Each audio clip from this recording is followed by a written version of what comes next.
सवाल ऐसा है कि क्या एडवोकेट के ऊपर कोई एफआईआर दर्ज हो गया, कोई कांग्रेबल ऑफेंस अगर दर्ज हो गया है, हीनियस ऑफेंस का एलिगेशन अगर किसी एडवोकेट के अगेंस्ट में है, मतलब उसके अगेंस्ट में एफआईआर दर्ज हो गया, क्या पुलिस उसको तत्काल गिरफ्तार कर सकती है?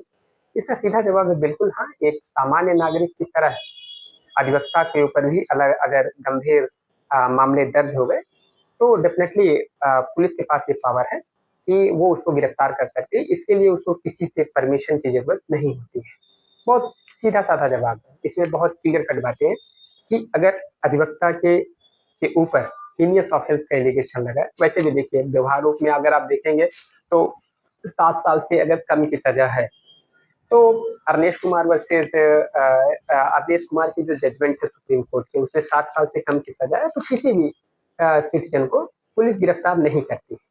अगर गिरफ्तार करती है तो उसको अप्रोप्रिएट रीजन बताना पड़ेगा, तभी गिरफ्तार कर सकती है, बाकी गिरफ्तार नहीं कर सकती। बाकी वही पहले के सीआरपीसी में 41A सीआरपीसी में नोटिस देती थी, प्रेजेंट टाइम में आई थिंक 35 +1 बीएनएस में बीएनएसएस में क्या करती है, नोटिस सर्व करा देती है। तो अगर लेकिन 7 साल से ज्यादा की सजा है, हीनियस ऑफेंस के एलिगेशन, जैसे मर्डर के एलिगेशन है, पास्को में हीनियस ऑफेंस के एलिगेशन है, तो इन सब सिचुएशंस में जहां सजा ज्यादा होती है, उन सब सिचुएशंस में अगर किसी अधिवक्ता के अगेंस्ट में कोई हीनियस ऑफेंस के एलिगेशन लगे हैं और एफआईआर दर्ज हो गया, तो पुलिस के पास ये पावर है कि पुलिस बिना किसी की परमिशन के, मतलब उसको किसी भी अथॉरिटी से, चाहे बार एसोसिएशन, जैसे बार एसोसिएशन से या बीसीआई से, किसी भी जगह से उसको परमिशन लेने की जरूरत नहीं, जजेस से किसी से परमिशन लेने की जरूरत नहीं, उसके पास पूरी पावर है, पुलिस अधिवक्ता को गिरफ्तार करके जेल भेज सकती है। तो क्लियर बातें, जैसे सामान्य नागरिक के लिए जो चीजें, वही चीजें अधिवक्ता के लिए।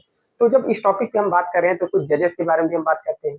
क्या जो डिस्ट्रिक्ट जज हो गए या जुडिशियल ऑफिसर्स हो गए, जुडिशियल मजिस्ट्रेट हो गए, क्या उनको भी सामान्य नागरिक की तरह, जैसे मैंने एडवोकेट के बारे में बता ही दिया, सामान्य नागरिक की तरह क्या पुलिस उनको अरेस्ट कर सकती है और जेल भेज सकती है अगर उनके अगेंस्ट में गंभीर आपराधिक मामले दर्ज हो?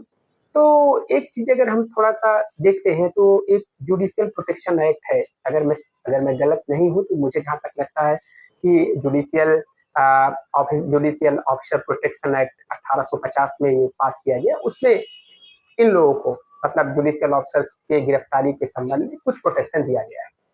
वहां पे क्या है, जजेस के लिए क्या है, वो उनकी पुलिस सीधे गिरफ्तारी नहीं करती, बल्कि क्या करती है, पहले संबंधित जो हाई कोर्ट होती है, हाई कोर्ट से अनुमति लेती है, उसकी जानकारी लेती है, उनको जानकारी देती है, उसके बाद ही जजेस को क्या करती है, तभी पुलिस क्या कर सकती है, गिरफ्तार कर सकती है। लेकिन बहुत बड़ी चीजें आपको यहाँ पे भी समझना पड़ेगा। न्यायिक अधिकारी को गिरफ्तार करने से पहले जो पुलिस है, पुलिस को क्या करना पड़ेगा, जो एजेंसी है उसको क्या करना पड़ेगा, उसको हाई कोर्ट के चीफ जस्टिस से क्या करना पड़ेगा, उसको सूचना देनी पड़ेगी। ये सारी चीजें हैं, या फिर तभी जो भी चीजें हैं, मतलब, लेकिन अगर गिरफ्तार जब कर रही है तो एक चीजें बहुत आप समझ में आइए कि ये बातें आपको बिल्कुल ध्यान देनी होने वाली बातें हैं, जरूरी बातें हैं जो आपको समझ लेना पड़े। जजेस को या जुडिशियल ऑफिसर्स को अगर पुलिस गिरफ्तार कर रही है, चीफ जस्टिस हाई कोर्ट के चीफ जस्टिस को सूचना भी दे दिया, जानकारी भी दे दिया, फिर भी क्या है कि इसकी गिरफ्तारी बहुत एक्सेप्शनल कंडीशंस में ही की जानी चाहिए।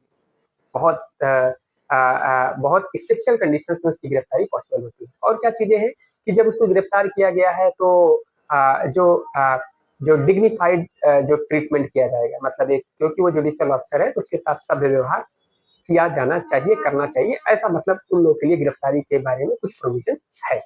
आगे क्या है, मैंने आपको बताया कि 1850 में जुडिशियल ऑफिसर प्रोटेक्शन एक्ट पास किया गया था। उसमें जज को उसके जुडिशियल कार्य के लिए जज जैसे जजेस हैं उनको जुडिशियल कार्य से संरक्षण प्राप्त होता है। जुडिशियल कार्य अगर कर रहे हैं तो उससे, उसके मुकदमे में उनको संरक्षण प्राप्त होता है, मतलब जुडिशियल वर्क अगर कोई चीज कर रहे हैं तो उसमें उनको संरक्षण प्राप्त है। लेकिन ये संरक्षण ऐसा मत सोच लीजिए कि जुडिशियल वर्क करते समय अगर कोई ऑफेंस हो जाता है तो उसमें प्रोटेक्शन प्राप्त है, लेकिन जो ये संरक्षण व्यक्तिगत आपराधिक मुकदमे में या पर ये लागू नहीं होता।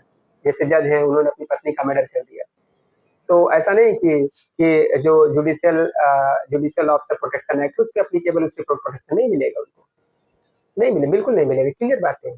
तो मतलब जो प्रोटेक्शन उनको मिल सकता है वो जुडिशियल एक्ट करने के लिए, अगर उनकी पर्सनल इनमिटी है, जैसे उन्होंने अपने अपने रिलेटिव में, अपने फ्रेंड को किसी के साथ सीनियस ऑफेंस कर दिया, तो डेफिनेटली उनके खिलाफ भी एफआईआर दर्ज होगी और हाई कोर्ट से परमिशन लेकर उनको जेल में भेजा जाएगा, उनका भी ट्रायल चलेगा, इसमें कोई कोई बड़ी बात ही नहीं।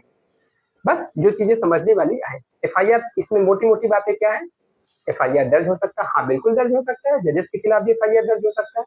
दूसरी चीजें जांच बिल्कुल जांच की जा सकती है इसमें, लेकिन गिरफ्तारी में वही हाई कोर्ट से उनको परमिशन सूचना देना जरूरी होता है उनको जेल भेजने के पहले, गिरफ्तारी के साथ। तो ये चीजें हो गई। तो अब सवाल ये एक आता है कि पूरी तरीके से एब्सोल्यूट जिसे कहा जा सकता है, पूरी तरीके से गिरफ्तारी में किसको संरक्षण प्राप्त है, मतलब किसकी गिरफ्तारी हो नहीं सकती, बिल्कुल नहीं हो सकती। तो अगर हम अपने कॉन्स्टिट्यूशन को देखें, अगर हम संविधान को देखें, तो संविधान में अगर हम आर्टिकल 361 को देखते हैं, तो उसमें केवल भारत में जो राष्ट्रपति महोदय होते हैं, भारत के राष्ट्रपति जो है, या फिर जो प्रदेश के राज्यपाल होते हैं, उनके लिए उनके लिए गिरफ्तारी से एब्सोल्यूट अगर आप मान सकते हैं कि उनको प्रोटेक्शन प्राप्त है। तो पूरी तरीके से गिरफ्तारी से छूट जो आर्टिकल 361 में जिसके बारे में दिया गया, उसमें जो छूट प्राप्त है वो राष्ट्रपति और राज्यपाल को, वो भी जब तक वो उनका कार्यकाल है ऐसा। लेकिन उसको आप मान सकते हैं कि गिरफ्तारी से एब्सोल्यूट जो प्रोटेक्शन है वो सिर्फ और सिर्फ राज्यपाल और राष्ट्रपति को ही प्राप्त है। वो भी मैंने आपको बता दिया, जब जब तक उनका कार्यकाल है तब तक कोई पुलिस उनको गिरफ्तार नहीं कर सकती। तो ये चीजें हैं। एक चीज न्यायिक अधिकारी के लिए चीजें नहीं एप्लीकेबल है, उनके लिए एब्सोल्यूट उनके लिए इम्यूनिटी नहीं है, उनको प्रोटेक्शन बिल्कुल नहीं प्राप्त है। जुडिशियल अफसर भी मैंने डिस्कस करके बता ही दिया, एडवोकेट भी गिरफ्तार हो सकते हैं, जजेस भी गिरफ्तार हो सकते हैं। अगर थोड़ा सा और ब्रॉड लेवल पे जाएंगे तो मुझे जहां तक लगता है जैसे लोग एमपी एमएलए, हाँ बिल्कुल एमपी एमएलए भी गिरफ्तार होंगे, वो भी जेल जाएंगे। लेकिन बस इनके लिए क्या है कि गिरफ्तारी उनकी संभव है, एमपी है अगर सांसद हैं या फिर विधायक हैं, उनकी भी गिरफ्तारी की जा सकती है बिल्कुल, अगर उन्होंने उनके अगेंस्ट में हीनियस ऑफेंस की एलिगेशन है और उन्होंने एफआईआर दर्ज है हीनियस ऑफेंस में, और डेफिनेटली उनको भी जेल भेजा जा सकता है। और लेकिन कुछ चीजें हैं कि गिरफ्तारी गिरफ्तारी की जा सकती है, लेकिन उसमें सदन में, जैसे सांसद हो या विधायक हो, उनके सदन में उनको क्या करना पड़ता है उसकी उसकी सूचना देनी पड़ती है। मुझे जहां तक लग रहा है, अगर मैं गलत नहीं हूँ, तो आर्टिकल 105 हो सकता है या फिर 94 हो सकता है, इसलिए उनके प्रोटेक्शन के बारे में, एमपी एमएलए के प्रोटेक्शन के बारे में गिरफ्तारी से रिलेटेड बातें बताई गई है। और क्या चीज, गवर्नमेंट जो सर्वेंट होते हैं, क्या उनको उनको भी गिरफ्तार किया जा सकता है, बिल्कुल किया जा सकता है। लेकिन उसके बारे में थोड़ी सी चीजें इनके लिए दिया गया, जैसे अगर हम सीआरपीसी 1973 देखेंगे, तो मुझे जो लगता है कि सेक्शन 197, जहाँ पे क्या था कि प्रोसिक्यूशन के लिए सेंसन लेना पड़ता है, मतलब गिरफ्तार हो सकता है, चार्जशीट हो सकती है, लेकिन जो जो प्रोसीडिंग है, जो मतलब मुकदमा जो चलाएंगे, उसके पहले उनको सेंसन लेना पड़ता है। सरकारी अधिकारी के खिलाफ मुकदमा चलाए जाने के पहले उनके विभाग से क्या करनी पड़ती, सेंसन लेनी पड़ती, बस इतनी प्रोटेक्शन है, बाकी बहुत बड़े प्रोटेक्शन नहीं। आगे क्या है कि और किसी चीज के बारे में अगर हम देखें, गवर्नमेंट के लिए मैंने सेंसन बता ही दिया। तो ये सारी चीजें हैं मोटे मोटे लेवल पे, कि भारत में अगर है तो रूल ऑफ लॉ है, सबके लिए एक बराबर है। राज्यपाल और राष्ट्रपति को छोड़ के अगर किसी ने भी किसी के अगेंस्ट में हीनियस ऑफेंस की एलिगेशन एफआईआर है, तो जेल जा सकता है। इसमें किसी तरीके से एब्सोल्यूट इम्यूनिटी किसी को प्राप्त नहीं है, किसी को प्रोटेक्शन नहीं है, गिरफ्तारी की जा सकती है, जेल भेजा जा सकता है। अच्छा, एक रेमडीज क्या है, एडवोकेट के लिए भी मैंने बताया, एफआईआर दर्ज हो गया है तो उनके लिए क्या रेमडी है। तो भाई एफआईआर अगर आपके अगेंस्ट में दर्ज हो गया, तो दोनों सिचुएशन मैंने बताया, अगर 7 साल से कम की सजा है तो अरविंद कुमार के जजमेंट के हिसाब से आपको जेल, हमें एडवोकेट को नहीं, किसी को भी जेल नहीं जाना होता है भाई, उसके पास लीगल रेमडी है। जो 41A है सीआरपीसी में, उसकी नोटिस दे, इन्वेस्टिगेशन को ज्वाइन करे, गिरफ्तारी नहीं है भाई। और प्रेजेंट टाइम में देखें तो बीएनएसएस के सेक्शन 35 में है भाई, अरेस्ट को ज्वाइन करे, इन्वेस्टिगेशन अरेस्ट में कॉपरेट करे, इन्वेस्टिगेशन ऑफिसर को में इन्वेस्टिगेशन में कॉपरेट करे, इन्वेस्टिगेशन ऑफिसर नोटिस सर्व करता है, 7 साल से कम की सजा है, तो कोई गिरफ्तारी नहीं है। और रेमडीज क्या है, अगर आपको इतनी ज्यादा एप्रीहेंशन है, चाहे जजेस हो चाहे एडवोकेट हो, उनको एंटीसिपेटरी बेल मूव करना चाहिए, कोई बहुत बड़ी बात नहीं। बिल्कुल आपको एंटीसिपेटरी, अगर आपके अगेंस्ट में हीनियस ऑफेंस के एफआईआर दर्ज हो गए, आपको एप्रीहेंशन है कि आपको गिरफ्तार कर लिया जाएगा, इसके लिए प्रोविजन है। पहले यूपी में एंटीसिपेटरी बिल नहीं था, इनिशियल लेवल पे था, बाद में फिर बंद कर दिया गया, यूपी गवर्नमेंट ने बंद कर दिया गया। फिर बाद में फिर अभी रिसेंटली में प्रेजेंट टाइम में अगर देखा जाएगा, तो प्रेजेंट टाइम में मतलब एंटीसिपेटरी जेल का प्रोविजन है। अगर आपको एप्रीहेंशन है कि आपको गिरफ्तार किया जा सकता है, तो डेफिनेटली आप एंटीसिपेटरी बेल मूव कीजिए। पहले सीआरपीसी में अगर हम देखेंगे तो सेक्शन 438 सीआरपीसी में था, और प्रेजेंट टाइम में बीएनएसएस के सेक्शन 482 में इसके बारे में प्रोविजन है।